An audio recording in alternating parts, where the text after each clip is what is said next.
Ayan guys, yung gamit natin sa pananahi. Ayan. So,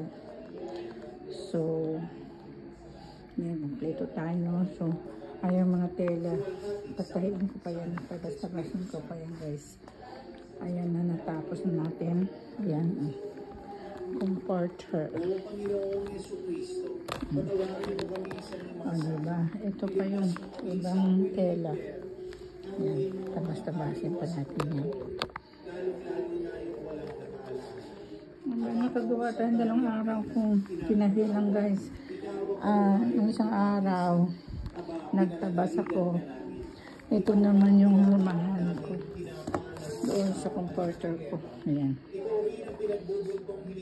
Ayan. Yan lang. Ito yun. Ayan. Para pantay-pantay yung tabas. Ayan. Then, ito yung aking, ayan. Tapos, ito naman yung tatay natin. Ayan, tatay. Para ma-attach siya. At kasi siyempre, gunting. Ayan, ito bukas, baka kakat ko ito ng pantay-pantay. Tapos, tahiin naman natin. Kaliwan naman tayo ng comforter. Yung mga kanang comforter sa mga tabas-tabas at saka mga lumang damit. Yung hindi naman luma, ibig sabihin, yung hindi na nasusuot, pwede natin tabasin. Tapos, gawin natin kumot.